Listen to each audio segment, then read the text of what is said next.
They say foreign wars are fought on foreign soil. But what happens when the battle lines start to blur?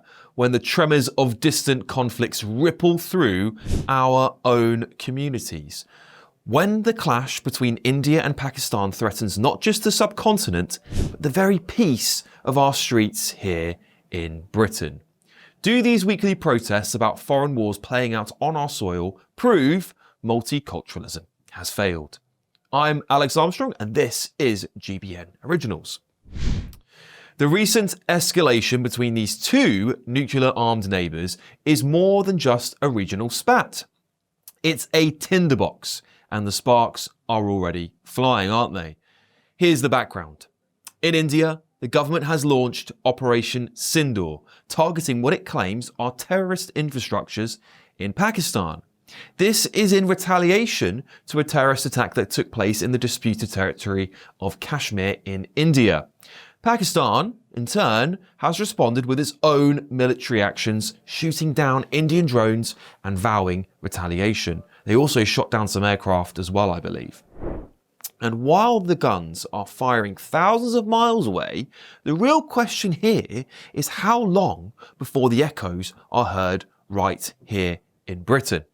Because in the UK, in our towns and cities, we have communities with deep emotional ties to both sides of this conflict, don't we? We have British Pakistanis, British Indians, first and second generation immigrants whose families fled violence, poverty and persecution in search of a better life.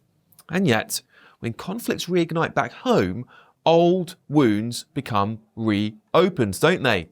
Neighbours living next door to each other in this country can suddenly find themselves on opposing sides of a conflict they thought they'd left behind. Well, this week, we are marking VE Day, celebrating 80 years since the victory in Europe over Nazi Germany. A day of unity, a day to remember that we stood shoulder to shoulder against a common enemy. We sang, "We'll meet again." We raised our flags, we told stories of courage and sacrifice. And yet, in this same week, those same streets have been seeing clashes between Indian and Pakistani protesters. Flags have been torn down, insults have been hurled, and the police have been deployed. Now, that's led some to say multiculturalism has failed. And when James Cleverly, the Tory MP, recently spoke about the challenges of integrating multiple cultures under one national identity, well, he came under a lot of fire. He was criticised for that, wasn't he? But was he wrong? Is it so wrong to ask whether we are truly living as one nation as we did 80 years ago? Or whether we are merely a collection of segregated communities, each with its own agenda, its own grievances, its own foreign wars being fought out on British streets? The clash between India and Pakistan is just the latest flashpoint though, isn't it? Because it's not the first we've seen recently. We've seen similar tensions playing out almost weekly over the Israel-Palestine conflict. Using the internet without a VPN, a virtual private network, is a bit like taking to the road without car insurance. All it takes is one unlucky moment to cost you a lot of cash. This video's sponsor is Private Internet Access. They are the VPN to help keep you safe. Click the link in the description below to find out why over 30 million people have downloaded PIA to protect themselves online. A virtual private network is an app that hides your IP address and helps keep your data private. When you're browsing the internet at home, you give up a large amount of data to businesses, to shops, and indeed to social media giants too. Hackers have the ability to steal your personal data with ease, including sensitive information such as passwords, keystrokes, and even your personal photos. Private Internet Access helps protect your personal data by encrypting your internet connection to keep your data out of the hands of cyber criminals. And it's not just hackers either to be concerned about. Information can be censored too. When Canada passed their C-18 bill, social media giants decided to ban news content on their platforms. But PIA can protect your ability to consume the news and content you love.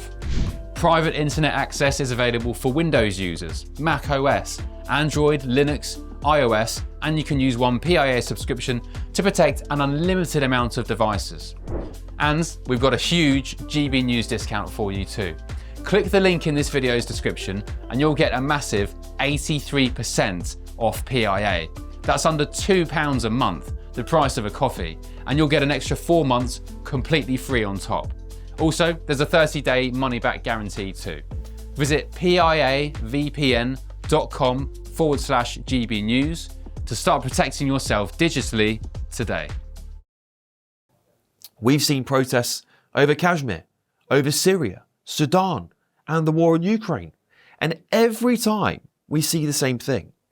British and often, sometimes foreign citizens taking to the streets to fight those battles that began on foreign soil here in the UK too. Maybe not with action, but at least with words. Now let's be absolutely clear about something. People have a right to protest, and so they should. They have a right to voice their concerns, to express their solidarity with those suffering abroad.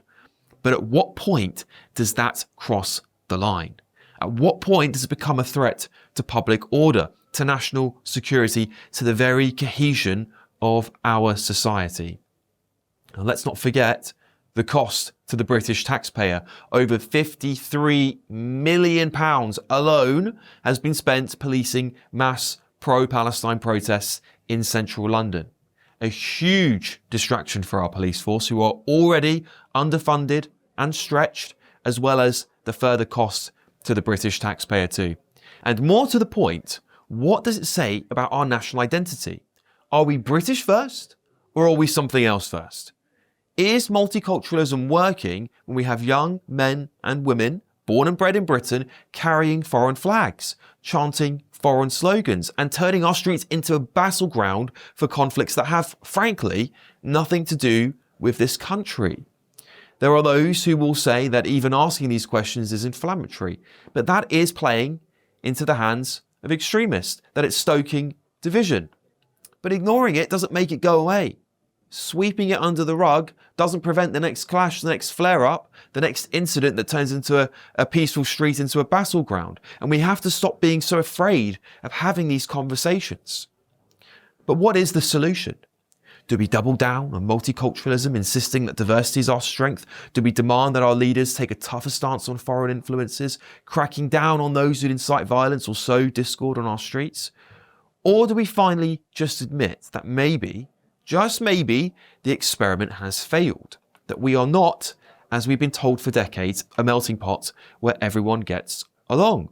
That we are, in fact, a patchwork quilt of divided communities, each pulling in its own direction, each with its own loyalties and grievances. And where does that leave us? Where does that leave us when the next conflict erupts? Because make no mistake, there will be another conflict. Whether it's the Middle East, in Asia, in Africa, or Europe, it doesn't matter. The world is a powder keg right now. And every time a match is lit, those flames find a way here. So yes, we must keep celebrating VE Day.